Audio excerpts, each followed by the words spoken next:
Happy Thursday. I don't know why I did that. I do these in the morning, and it just feels like sometimes nothing has woken up yet. I'm sure you never have that feeling.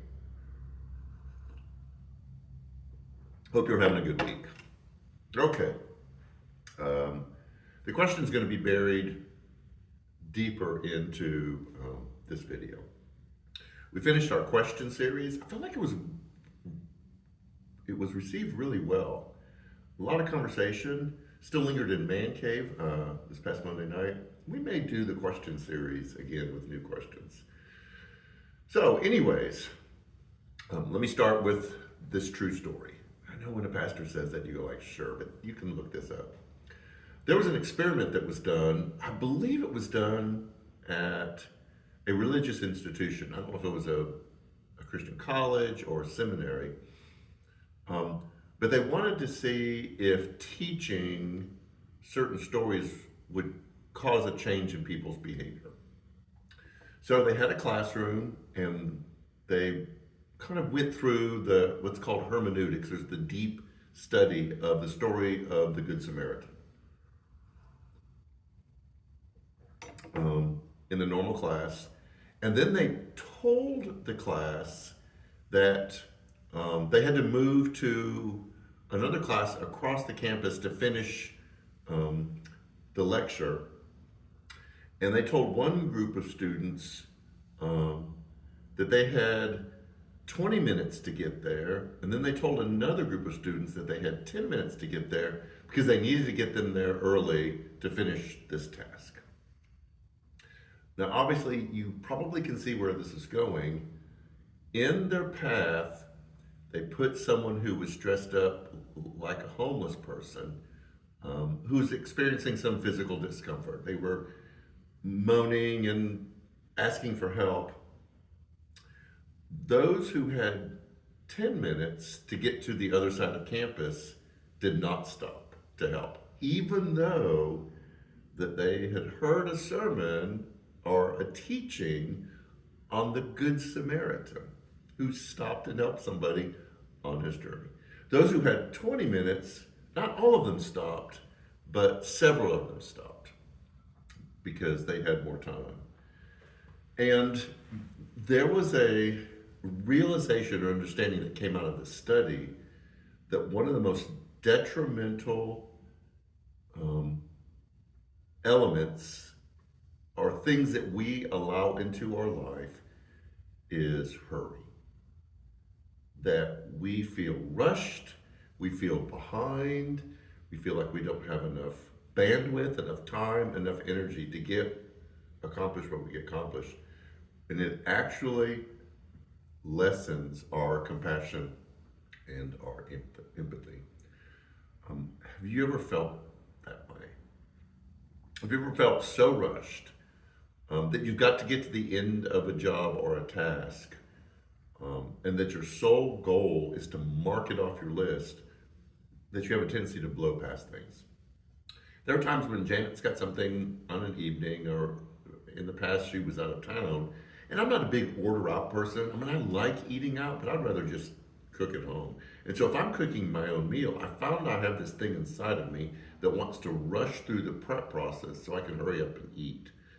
And my youngest son, who is my Zen guru, has helped me understand the importance of the enjoyment of the preparation of the meal. That it's not hurry up and chop, and hurry up and marinate, and hurry up and grill.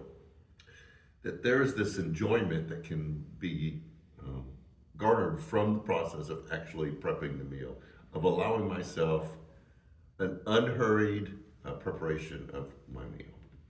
And so the question is, do you find yourself at times rushing through things because you want to get to the end, or you feel this compulsion that you have to hurry up and finish the task? I think this is why our country, I'm always looking for like little tiny nuggets of truth that will help me understand why our country's in the shape that it's in. And I think there's a variety of reasons. So I'm not saying that this is the one, but I think this is a partial one. is that we want to hurry up and force and rush to where we think we ought to be.